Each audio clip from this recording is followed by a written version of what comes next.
This is a download from the BBC. To find out more and for our terms of use, please go to bbc.co.uk.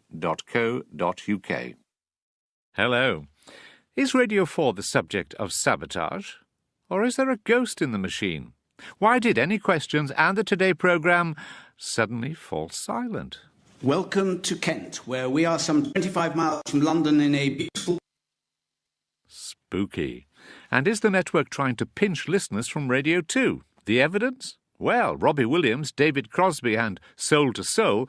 Does their music really belong on Radio 4?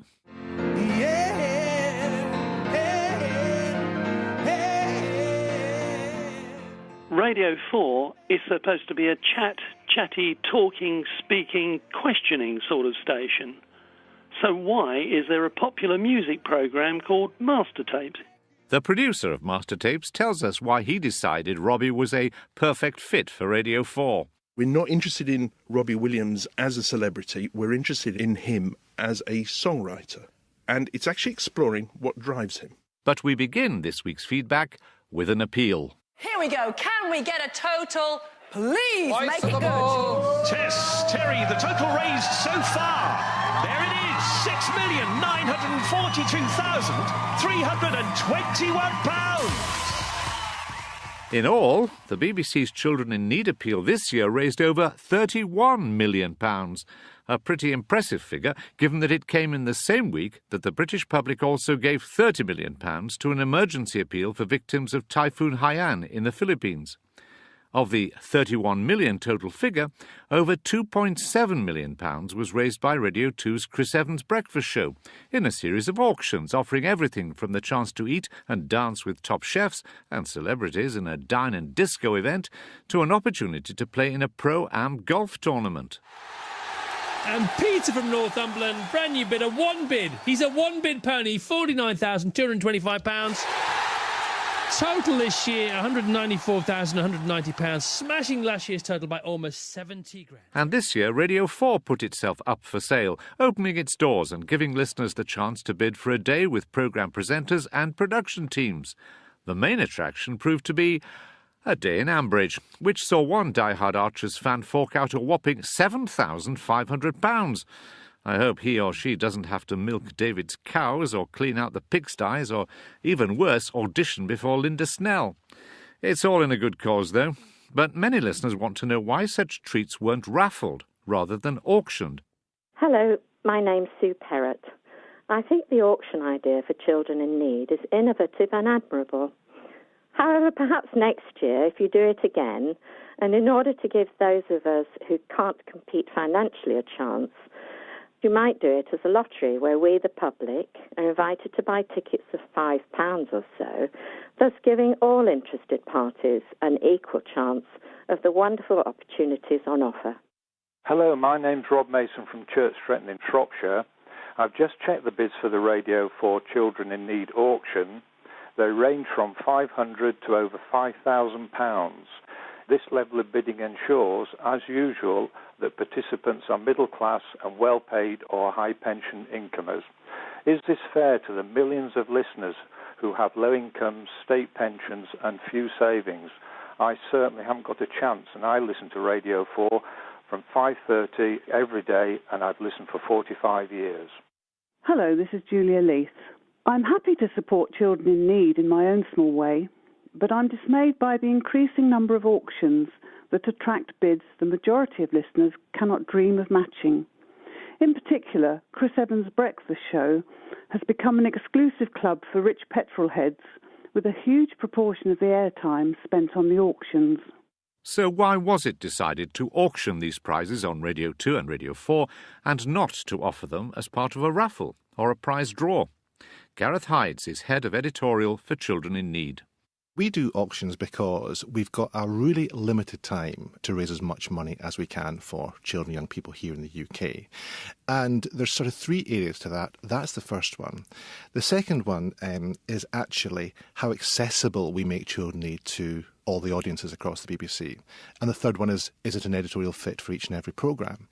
So in terms of auctions, we did an auction on Radio 4 this year. We've done historical auctions on Radio 2. And they quite simply raise huge amounts of money for us. Well, the listeners think it's a great idea, obviously, to go behind the scenes. But let me put Rob Mason's point to you.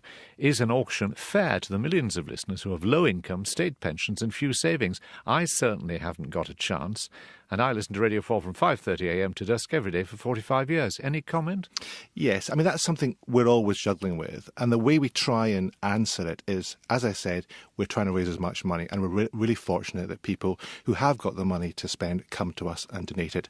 However, but the rich are always going to win in these circumstances. Yeah. However, within those auctions, we do have 3 or 4 different competitions. Now, the competitions cost between £1 and £2.50 to enter. So, for example, the biggest prize on Radio 4, one of the biggest prizes we offered this year was a chance to have a massive VIP day at Radio 4. Now, that cost £1 to enter that competition. We do similar auctions on Radio 2, and with them as well, we have a chance to come to Chris Evans's Dine and Disco, and that costs £2 odd to enter. So we try and offer other opportunities for listeners who can't afford, because we're very aware few people can afford some of those big money prizes. And how about a lottery? Because Sue Perrott says if you do it again, this innovative idea of auctioning off children in need, and in order to give us, those of us who can't compete financially, a chance, do it as a lottery, where we, the public, are invited to buy tickets of £5 or so. You're saying you already do that in some areas. Well, we do it as a competition. OK, and the reason we do it as a competition and not a lottery or not a raffle is if we did it as a raffle or lottery, we'd have to have a gambling licence. And to have a gambling licence, one of the main issues is that you have to make sure that people underage can't access it. And that would be very, very difficult to do on a big broadcast platform like the BBC. So that's why we do it as a competition, which is the same in ethos, costs very little to enter and you've got a chance of winning. And in terms of the auctions, people who bid large sums of money, do people always pay up? Or do they sometimes, let their enthusiasm run away with themselves, and when they actually have to find the money, they can't? Well, we run an awful lot of auctions. There's 44 lots within the Radio 4 ones. Now is the time when we go through and collect the money. But with the big stuff, we tend to have registered, we verify it beforehand. But one of the things we want to do, because this was the first time we've run an auction on Radio 4, and another thing we wanted to do as well was to make it an online auction. So it didn't interfere with the schedule. It didn't take away from people's usual listening practices. Yes, it was promoted on air, but it didn't take away. So we put no reserve bids on any of the items. So it does allow everybody to come in. We hope people are generous and pay up. We raised a magnificent 31 million and the public continue to astound us. But occasionally we have people that default, but not very many. And why is Radio 4 being last, as it were, in the queue? Well, I suppose there's Radio 3 still to come, isn't there? But why is Radio 4 last in the queue for these auctions? What were the worries about Radio 4? There wasn't, to be honest with you, Roger. I mean, we're just always looking at different ways and the appropriate ways of connecting with the audience. So, for example, last year on Radio 4, we sold a special commemorative radio through the Today programme to celebrate its move back to Broadcasting House. That was a high-end product, but the year before we worked with Eddie Mayer on PM to sell a CD of his Upshares, Downshares music. So it's not a question of being last in the queue, it's just a question of, different years, different propositions that hopefully excite the audience and raise us money. Yes, you might offend some people, though. For I noticed, for example, that the top bid for Woman's Hour was $2,400, whereas a visit to Ambridge was 3 times that amount. If I was the producer of Woman's Hour, I might be quite hurt. Well, I just have to say every penny helps and every penny goes to the children. And that means that next year, more auctions, yes, maybe more competitions, but you're not going to give up on the auctions. We're not going to give up on anything that works for us and helps children and young people. Gareth Hydes, Head of Editorial for Children in Need. Now, as we heard earlier, Radio 2 raised over £2.5 million for children in need from those on-air auctions. The station's listeners are undoubtedly a generous bunch, and they have strong views, particularly about the changes to Radio 2's autumn schedules. Russell Davis's weekly celebration of popular song on Sunday evenings came to an end in September. Good evening, this is Russell Davis, and this evening I'm celebrating for the last time at this spot on the dial. Russell will, though, now be heard for 26 weeks of the year on a Monday night, starting early next month. The Big Band Special, which has been a weekly Radio 2 staple since 1979, has been axed, and the station's big band offerings have been rolled into a 2-hour programme on a Sunday evening, presented by Claire Teal. From one of my all-time favourite vocal groups, Les Double Six, this is Tickle Toe. And new presenters joined the station too. Former Radio 1 breakfast presenter Sarah Cox began her Saturday night Sounds of the 80s programme in October. We're going to be looking back, casting our minds back. We want you to be wearing your pedal pushers and your leg warmers and your frosted pink lipstick, and we want the girls to get involved as well. I never used pink. These changes prompted many of you to get in touch. My name's Alan Gibbs. I'm horrified and disgusted with the BBC's decision to dramatically reduce live broadcasts by the BBC Big Band. They're a group of musicians of an international standard who've played with the finest musicians in the world. The programme on Sunday evenings at 9 p.m, which is supposed to replace this, is quite inadequate. Hello, Will Townsend speaking. Why has Listen to the Band been moved to 11:30 at night? What is the next move? 15 minutes at 2 a.m? My name is Roger Haywood. I live in North Wales. I was amazed at the decision to drop the Russell Davies Radio 2 programme. Please do not take us for granted. I've been a loyal supporter of the BBC all my life, but on this, I think the BBC has made a big mistake, and I'm just hoping that the new show that he'll be presenting in December will be just as good. Hello, my name's Roger from Dorset. I've listened to Radio 2 for years. I'm delighted that Sarah Cox has moved to Radio 2. When you make these changes, it's not going to suit everybody, but you have to make changes, otherwise things get a bit stifled, don't they?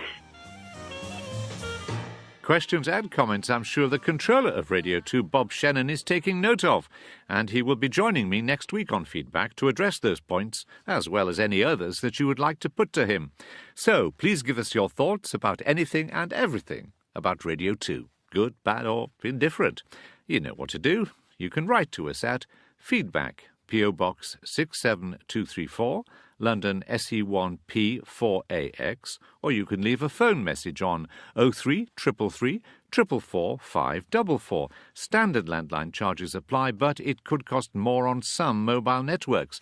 Or, of course, you could send an email to feedback@bbc.co.uk. All those details are on our website. Now, a bit of a mystery. BBC Radio's apparent addiction to silence. It just can't break the habit. We've covered so-called dropouts on radio many times before, those moments of unplanned silence which halt presenters and their guests in full flow. Normally the gaps are brief and are followed by an apology. But on a couple of occasions on Radio 4 recently, the gaps were both long and unexplained. First, last week's Any Questions from Chartwell in Kent. Jonathan Dimbleby was just seconds into his introductions, extolling the virtues of the location and the various attributes of his guests, when this happened. Welcome to Kent, where we are some 25 miles from London in a beautiful...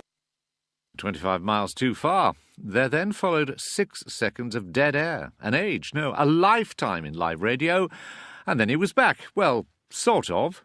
He was reputed to have said, "A day away from Chartwell is a day wasted," in which case he wasted a great many days, not least... This is Pete Simpkin from Solihull in the West Midlands. Whatever happened to last Friday evening's Any Questions programme? It was so bad you could hardly hear some of the speakers. Nowhere near the normal Radio 4 sound quality. I hope it's not the result of further cuts on the technical side of the BBC. I've listened to Any Questions all my life, and I really had to turn off this time. It was too difficult to follow.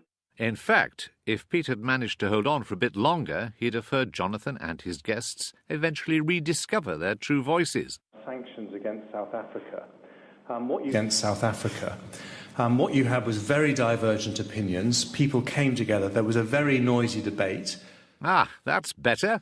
So what went wrong? And why was there no on-air apology until after the programme? By which time, as we've heard from listener Pete Simpkin, he'd already given up listening. Any Questions sent us this statement. Unfortunately, we had some technical issues affecting the quality of the broadcast during the first 5 minutes of Friday's Any Questions from Chartwell in Kent. As with any live broadcast, every effort is made to minimise technical risks to ensure transmissions are unaffected. However, on this occasion, an unforeseen problem arose. We apologise for this, and the Radio 4 announcer acknowledged on air the technical glitches right after the programme. We are looking at what happened so that we can avoid similar problems in the future. So, there you have it, still under investigation. Hope it doesn't happen again this week. Now, when it comes to dropouts, Any Questions is a rare offender. However, the Today programme has a long list of offences to be taken into consideration. Not surprisingly, perhaps, as it's 3 hours long and its brief is to get up-to-the-minute news from across the globe, from the scene of the action, rather than from safe studios. John Humphreys must be getting used to sudden silences. He didn't seem to bat an eyelid when his line with a reporter in Beirut on Monday morning just dropped out. Over there makes the target extremely significant. And they would, the Shia would have wanted to damage the Iranian embassy because they are old enemies? A mere 4 seconds of silence this time. Hello? Sounds as if... No, it looks as if we've lost the line. There we are. Sorry about that. That was Corinne Torby, our Obviously Arabic we'll service reporter. Bring you more if we hear anything more on that. So far, so run-of-the-mill for today. An audible shrug of the shoulders, then on with the next interview. Jim Naughtie talking to John Swinney, the Scottish Finance Secretary, about his plans for the economic future of an independent Scotland. Less than 3 minutes into this interview, silence struck again. The variables that they looked at were inherently uncertain and could evolve. Now this silence went on for an eternity. Well, a whopping 12 seconds. Usain Bolt could have run 100 metres, put on his tracksuit and started his victory lap in that time. Cue listeners up and down these islands, thinking nostalgically of a more secure past, peering quizzically at their radios. Then Jim Naughty's unmistakable voice came back, mid-sentence. Policy in any way we want is pretty fantastical, because you've got to... Like Jonathan Dimbleby before him, no apologies passed Jim Naughty's lips. This time for a simple reason. No one in the Today studio knew that Radio 4 had dropped off air. The fault had happened elsewhere. Here's Katie Hubbard, the head of presentation for Radio 4, to explain. Continuity picks up the network from our Today colleagues each day at approximately that time. Usually it's performed seamlessly. Unfortunately for listeners on Tuesday, there was a glitch of several seconds. When something goes wrong, we look at every detail and take steps to avoid similar incidents. Thankfully, given the number of live hours of broadcasting we do, these sorts of glitches are rare, though it is something we take very seriously, and we apologise to listeners for what happened. So, we don't yet know what happened there either. We just know that it did happen, but only once, and they're hoping it won't happen again, as we all are. Now, Robbie Williams is apparently gutted that Radio 1 no longer plays his songs. But don't cry, Robbie, because Radio 4 will do so instead, with interest. On Radio 4's master tapes last week, nearly an hour of programming was given over to the now middle-aged pop star talking about his life and his music, specifically his first solo album, Life Through a Lens. When you get spit out the other end of the industry, you don't know who or what you are.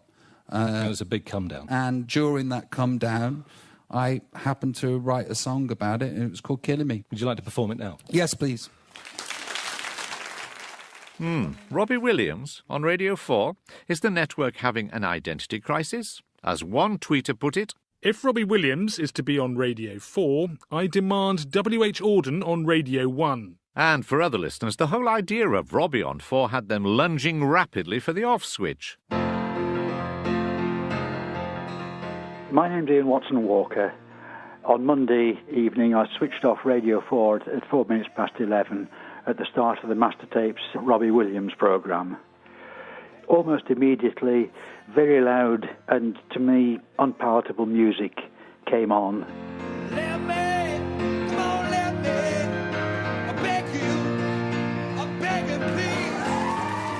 If I wanted to damage my hearing with the sort of noise coming out of the speaker, I could tune to Radio 1. Hello, I'm Victor Horner from Midhurst in Sussex.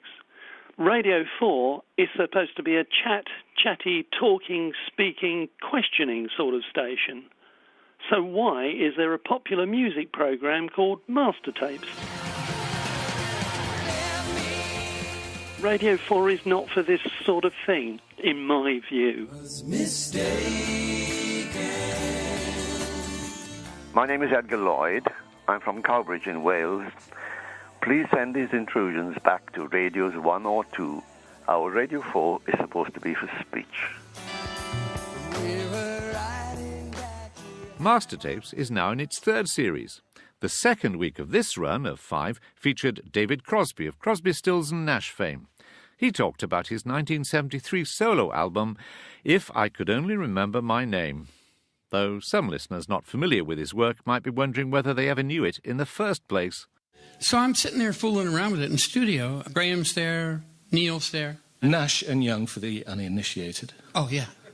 Later in the series, John Wilson will be talking to Natalie Merchant, formerly of 10,000 Maniacs, Jazzy B and Karen Wheeler from Soul to Soul, and Edwyn Collins. Now, those names may have some of you nodding sagely in recognition and making a note in your diary to listen, or you may be, depending on your musical taste, simply bemused. Either way, it's hard to discern a common thread between those names, except that they all make popular music, more often heard on Radio 2. The man responsible for putting together such an eclectic playlist is the producer of Master Tapes, Paul Kobrak. I asked him first what distinguishes a Radio 4 music show from those on Radios 1 and 2. Well, I think what we're trying to do with Master Tapes is to get a range of artists and actually explore with them their craft. So it's not actually so much about the music itself, it's about how the music came about. And we decided that what we would do is take them back to a key album and explore what was happening at the time. Is that something that's not done on Radio 1 or Radio 2? I mean, I want to know in what way you think the programmes are distinctive and particularly suited to Radio 4. I think it's getting behind the actual music and into the mind of the artists themselves. And I think that's very much a Radio 4 approach. It's actually talking with them about their craft and what influenced them, what was happening at the times, because no music is composed in isolation as such. It's actually all sorts of influences happening at the time, be it personal, be it cultural, be it social, political. And it's trying to explore that and using albums almost as a historical document, where you're actually going back to a particular time and finding out what that album can tell you about that. And why choose Robbie Williams to launch the series? Well, we go for a whole range of artists, and Radio 4 is a very broad church. So we likewise will go for a variety of people. Now, I mean, the audience is suspicious that the reason you do it is he has an album to flog. He'll appear on Radio 4 because it'll help his promotion. Well, we actually go for we don't ask the artists to discuss the album that they're flogging. No, we go back to a key album, but it just happens to coincide with them having a new album as well. So it does assist their publicity, although in a different way. That's a reality, isn't it? I'm not sure that we're a way of selling it, but obviously they want to talk about their album. But we go back to the album that we think is important. In Robbie Williams' case, it was the first album he did after leaving Take That. And it's looking at how that album will have sort of set him on the road that's led him to his current album. But it was very much going back to the time when he was recording that, and also moving from a performer to a certain extent, which is what he was with Take That, to actually being a songwriter, which is what he did with that album. Difficult to live in this country and not know about Robbie Williams, but some people might not know about David Crosby. They might just have heard of Crosby, Stills and Nash, and maybe Crosby, Stills, Nash, and occasionally Young.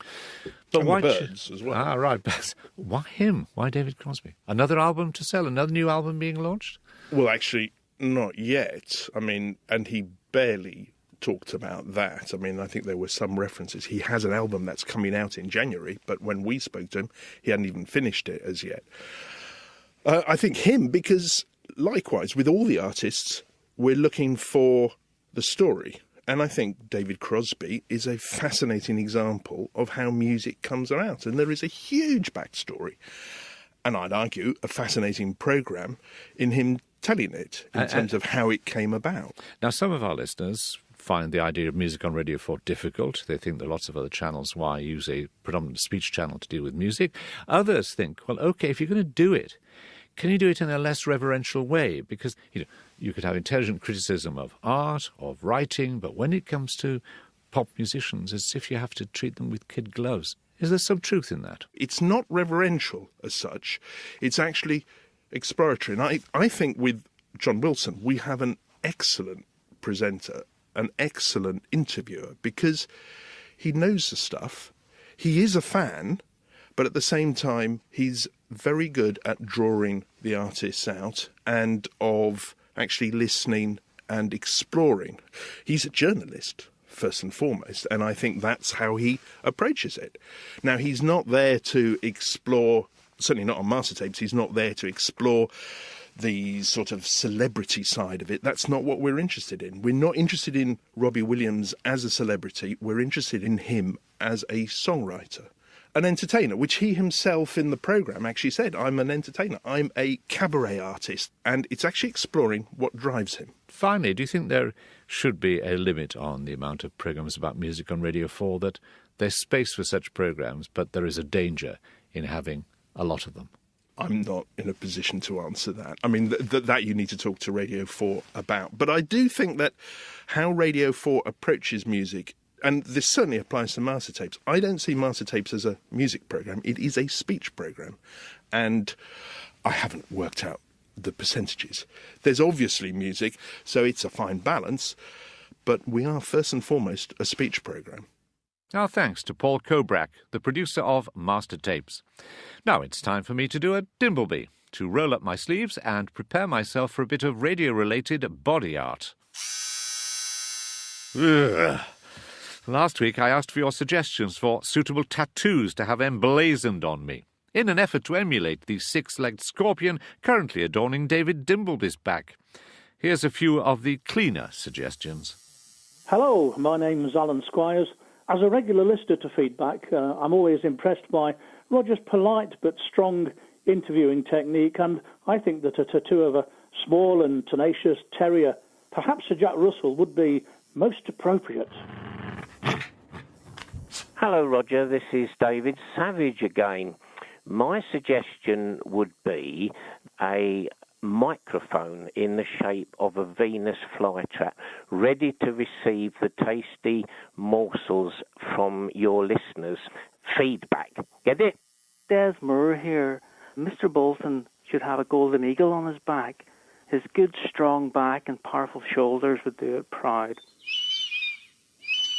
Then I think a great white shark. The eagle with natural supremacy in the air, and the great white shark, natural supremacy in the sea.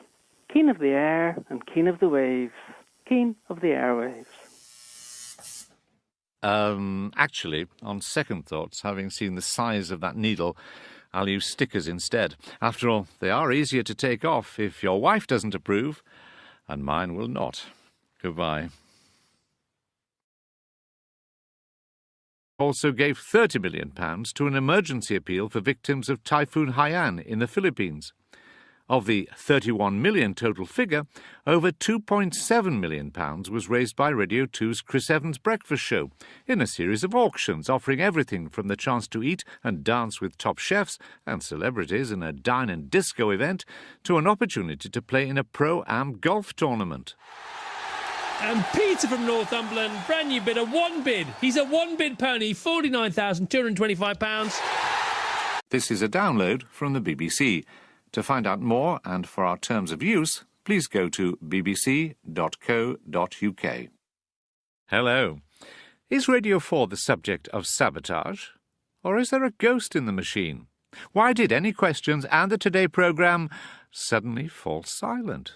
Welcome to Kent, where we are some 25 miles from London in a beautiful... Spooky.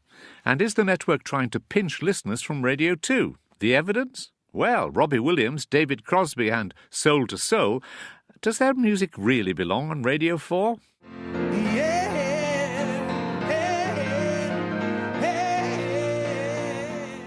Radio 4 is supposed to be a chatty, talking, speaking, questioning sort of station. So why is there a popular music programme called Master Tapes? The producer of Master Tapes tells us why he decided Robbie was a perfect fit for Radio 4. We're not interested in Robbie Williams as a celebrity. We're interested in... Total this year, £194,190, smashing last year's total by almost 70 grand. And this year, Radio 4 put itself up for sale, opening its doors and giving listeners the chance to bid for a day with programme presenters and production teams. The main attraction proved to be A day in Ambridge, which saw one die-hard Archers fan fork out a whopping £7,500.